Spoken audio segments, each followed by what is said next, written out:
good to be blessed in this place, loving God. We are thankful for the way in which you've brought us together.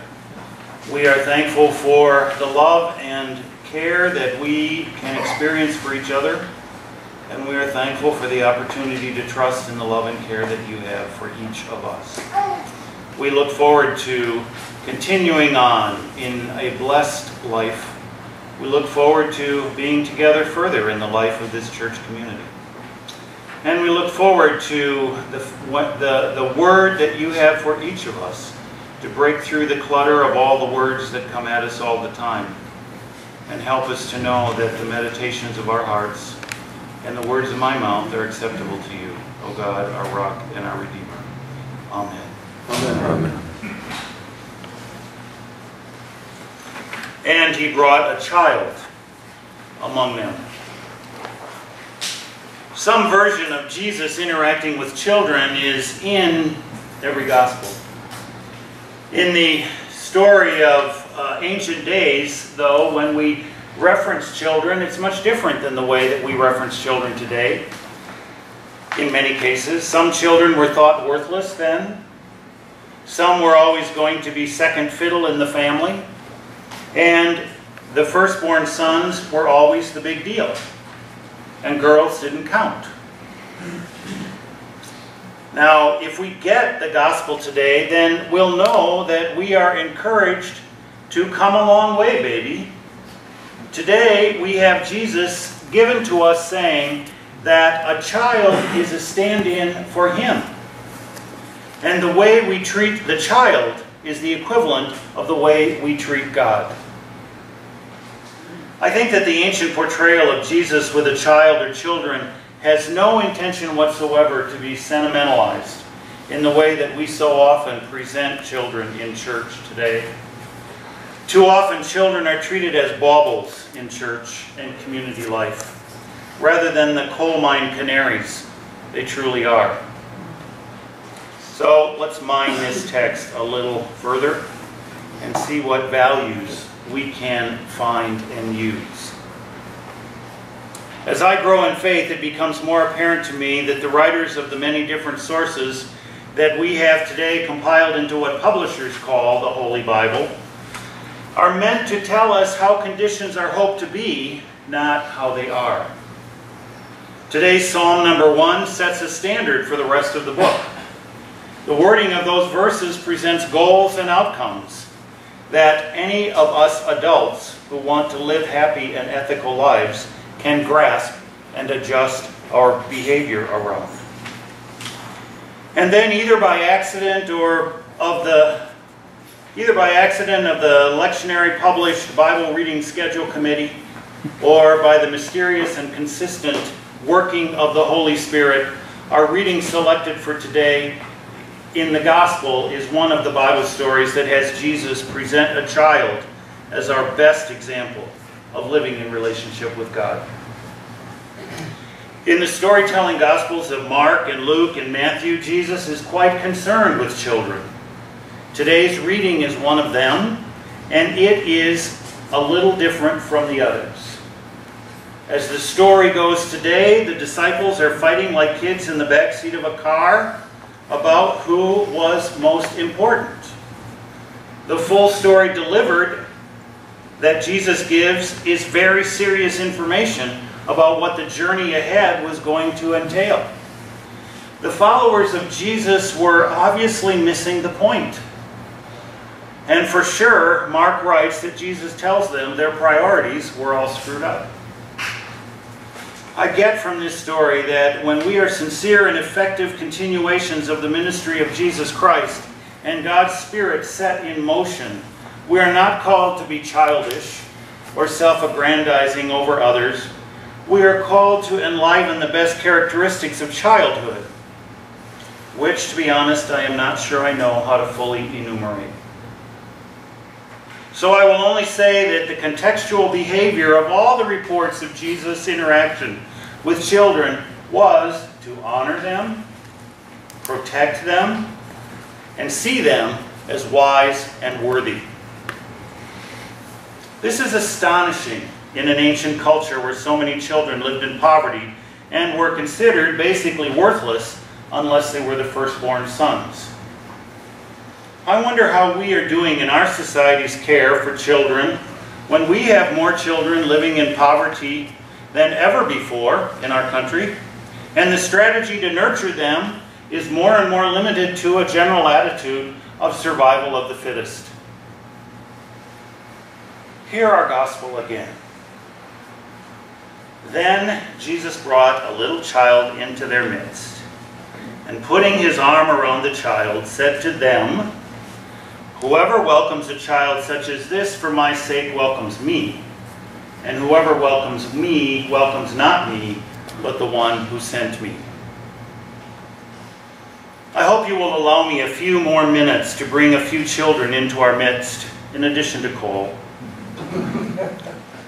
so that we too can put our metaphorical arms around them and welcome them. I was introduced to the first child by the child's mother online several years ago.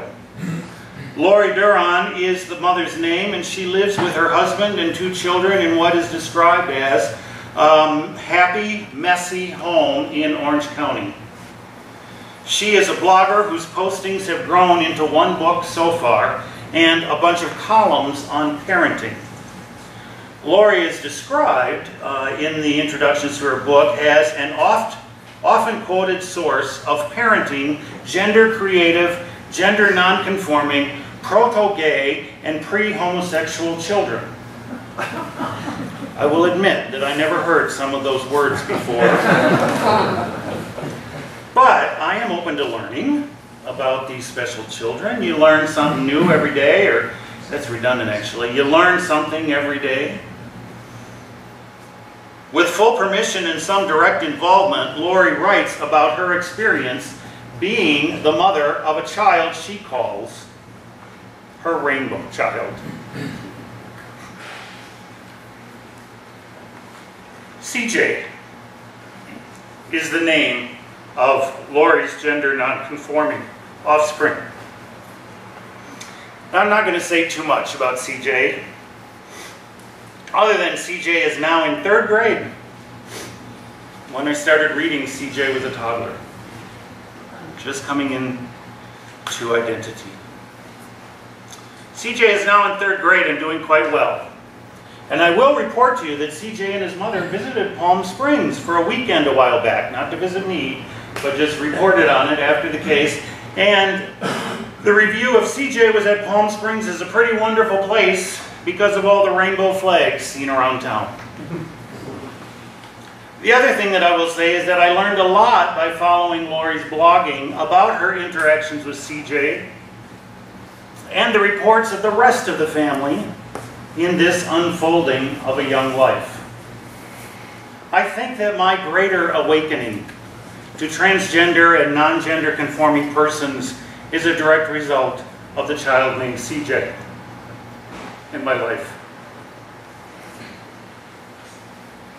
I truly think that welcoming this child and all the children and adults like him is the experience of welcoming the one who sent Jesus.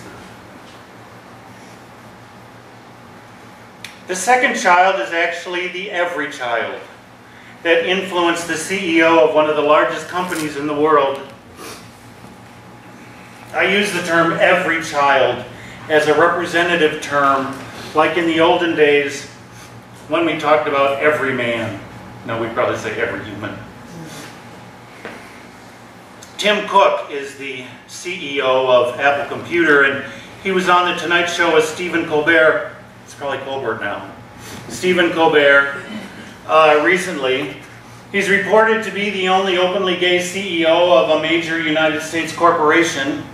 He was not always out of the closet, but soon after he succeeded Steve Jobs, he presented himself publicly as an out gay man. On The Tonight Show, a couple weeks ago, 10 days ago, he told the reason that he came out. I needed to do something, he said.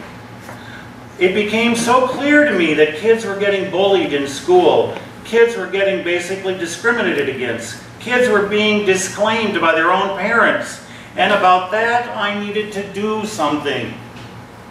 And so, I wanted to tell everyone my truth.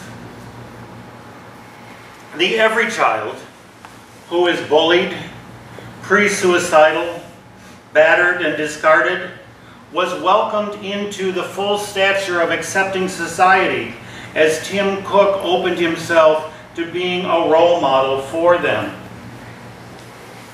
Whether Tim Cook is a Christian or not, I don't know. What he did for the sake of the every child, we can believe he did for their Creator.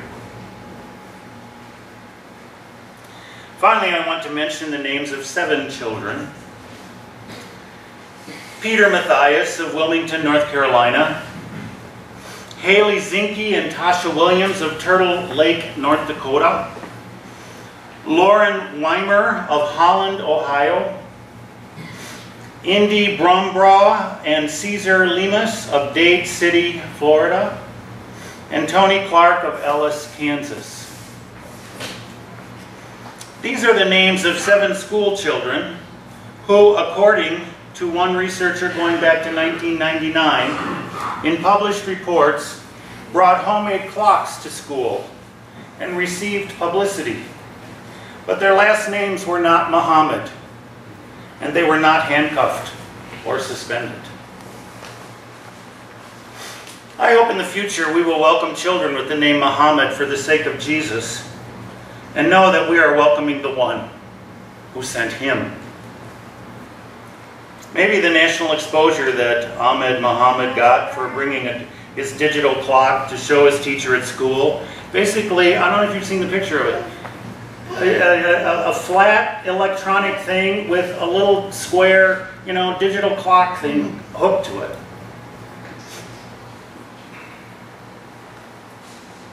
I hope that this exposure will help us overcome the xenophobia and racism that sparked the explosive reaction in his school that day and a few days following across our nation. I hope so. I could start talking about the migrants and immigrants now, but my time is up. I think we can see where we can be welcoming to the child in our midst in ways that we would want to welcome God. I think we know doing so means we will at times go against the flow of our society these days. This is not only about contributing to offerings and giving gifts. This is about broader thinking that involves how we want leaders to write policies and establish both public and private practices that welcome all children into the center of our society. This is about how we vote, as well as about how we live and pray. In all the gospel stories, we get the idea that Jesus knew what he was doing by presenting children as the measurement of the worth of our values. I think the story today speaks to us as clearly as it did to those bickering and confused disciples 2,000 years ago. So let's keep that measurement in mind as we do our thing. Thanks be to God. Amen.